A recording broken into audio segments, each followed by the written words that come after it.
I don't understand why we're broadcasting that we're in a gang. Like, I thought we were supposed to be keeping it secretive. Drake stays trying to use his Jamaican accent, and now he's trying to use this Afrobeat accent, and I don't like it. I just listened to 21 songs and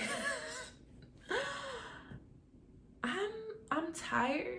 Like, I usually want to listen to music all the time, but now, like, I feel like I'm good for the rest of the night. Let's talk about how I didn't even know that this album was out.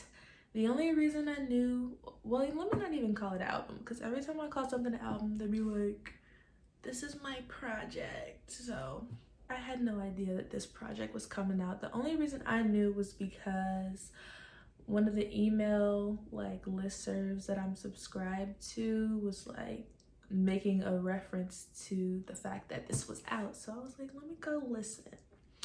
So I should probably say that I haven't even listened to I didn't listen to Dark Lane demo tapes at all. So like, this is my first time listening to new Drake. But let's not waste time because we have a lot of songs to get through. I took notes on my computer while I was listening to each song, and I'm just gonna pretty much read what I wrote down. I kind of wrote shorthand, so just a disclaimer. Yeah. So the first thing I wrote down was LOL at the cover art, because honestly I was like, am I on the right thing? So the cover art is kind of funny, and I don't know, I think it might have something to do with like the fact that a lot of people are always saying that they're pregnant by Drake. I that's the only thing I can think of, but I'm not gonna speculate too much. That's my theory. So we start with the first song called Champagne Poetry. And I wrote down, I was not feeling the poetry at all. This song doesn't hit until about a minute and a half in. And that's just how I felt. Like, I was like, for this to be your opening track, I'm not impressed. I just wasn't impressed. And when it first came on, I was thinking it was gonna be Navajo by Masego, and then it wasn't. And I thought that Masego had sampled it, so I didn't know that that was actually his like original song. But I wasn't too happy with the song until about a minute and a half, and this song is like 6 minutes long, so it was just really tiring for my ears just a little bit. But that's just how I felt about Champagne Poetry. Okay, the next song is Poppy's Home. this song was hitting. I don't know why, but this song was hitting when mind you, these are my first impressions, so these opinions can change because I feel like I have to listen to projects like 3 times to get my full like complete answer on what everything is. So first impression, I do like Poppy's Home. I really like the beat, and that's all I have to say on that. Girls Want Girls. I put, this song is giving me radio hit that gets overplayed, and the topic was just a tad bit cringe. So that's just how I feel. Like, I feel like this is a song where they keep playing it on that station over and over again to the point where you get annoyed. And like I said, the topic, I mean, I wouldn't want his son to hear this song. In the Bible, I put, I was cackling when Drake was mumble rapping and slurring his words like, baby, that is not you. Dirk and then Giveon was just throwing me off. I feel like more could have been done with the song. So, like I mentioned in the beginning, I haven't listened to like newer Drake. So it was funny to hear him try to get with the times. I was just like, I'm not used to this. What's going on? And then, like I said, the vibes were off. Like Little Dirk to Giveon. Like I feel like the song would have been okay with just Drake and Giveon, but I'm not the producer, so that's unfortunate. Okay, Love All. I put this song was giving Jay-Z featuring Drake because he was just writing his verse. Leon Thomas III from Victorious co-wrote the song. And I put that because I was just curious, to see like what was going on in the background. And if you know Andre from Victorious, he co-wrote or co-produced it. So I thought that was cool. I was like, see, even if he's not getting his money from Nick, he's getting his money from somewhere. Because I definitely don't see. See, the last thing I saw him acting on was Insecure. And let's just say I was shook when I saw him without locks for the first time. I was very much shook. Okay, the next song is Fair Trade. I put not my favorite, honestly. The beat wasn't that great and the topic just wasn't interesting to me. Moving on. Way Too Sexy. I put not my favorite, but the vibe was giving me football game introduction, but I was also thinking about Shrek. So the reason why I say this song, Way Too Sexy, gives me like football game introduction, like when you're at a football game and like they burst through that little paper and then they run out on the field. Like that's what I heard when I was listening to this song.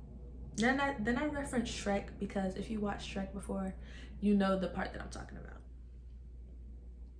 Okay, moving on. TSU. I can tolerate this song at the 3-minute and 20-second mark, but before that I was kind of bored. The city shoutouts were putting me to sleep with that slurred voice in the beginning. I liked the end of the song because it was giving me Marvin's Room Drake. This song was making me sleepy. It was like, shout out to Houston, shout out to Atlanta. I was just like,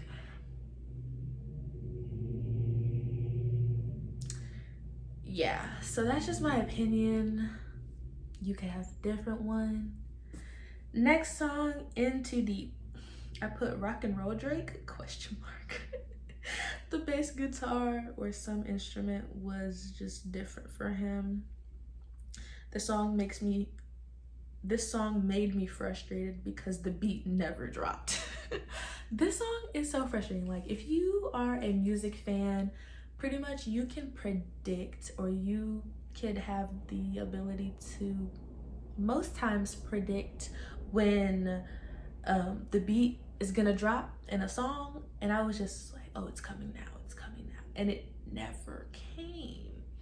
So that was frustrating for me. And then it was like a cut in the middle of the song, and then it went to like another song within the song. It was like part 1, part 2 of In Too Deep.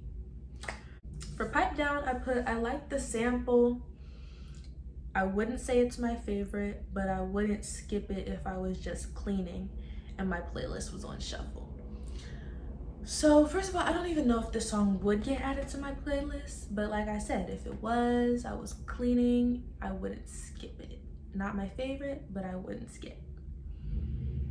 Yeba's Heartbreak. I put She Sings with Soul, and you might not be able to tell that she's a white woman. So yeah, I just think this was a nice song. She has a nice voice, not too many complaints. Knife Talk. For Knife Talk, I put, while this was playing and I heard 21's verse, I just saw TikTok transitions. This was giving me SoundCloud rapper. I'm sorry. If you're really in a gang, do you brag about it and broadcast it? Because I thought that could put you in danger. So in this song, it was just confusing me. It was like, I'm with the gang, I'm with the gang, only the gang, only the gang. And I don't understand why we're broadcasting that we're in a gang. Like, I thought we were supposed to be keeping it secretive, but yeah. 7 a.m. on Bridge Path. Stop trying to speak Spanish. I was getting bored again and I started spacing out. I think that's what happens when the beat and flow stay the same for a long time. And in the background, I put, I don't know if he was sampling cheerleaders, but the background was nice. But yeah, I think when Drake tries to speak Spanish, it's just cringe. Like, if you're gonna speak Spanish or use Spanish words in your music, at least go to a Spanish teacher so that they can help you with your pronunciation and you can sound a bit more authentic. Because I think it's cringe when I don't hear people speaking Spanish with the correct emphasis on certain words. Like, you say pero instead of perro, and I don't like it. So next song, Race My Mind. And the only thing I put here is one line. How I'm supposed to wife you when you ain't Aisha enough. That line had me just laughing. I was like, Fountains. All of my notes for this song are in big capital letters. No, Drake, please no. Stop using this racially ambiguous African diasporic voice. And Tim's, how could you agree to this? For one, I mean, she did agree to Justin Bieber coming on the remix of Essence. So, I mean, she kind of, I'm not gonna say more bad things about it, but long story short, I was disappointed because Drake stays trying to use his Jamaican accent and now he's trying to use this Afrobeat accent, and I don't like it. I don't approve. Next song, Get Along Better. Yes, it is wrong that you get along better with her friend. Nothing much more to say, Aubrey. Next song, You Only Live Twice. I like this song because it was upbeat and not as depressing, but I didn't like the content. And if you listen to the lyrics, you'll be able to know what I'm talking about. I Miss You Too, or IMY2. I was pretty bored once again. Effing Fans. Too much auto-tune in the beginning. It was distracting.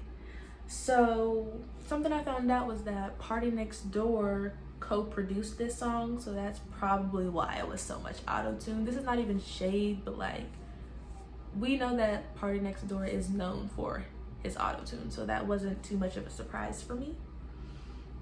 And then the last and final song, The Remorse. I put cute piano intro. This is the Drake we are used to, not whatever we were getting in Fountains. So yeah, those are my thoughts on Certified Lover Boy.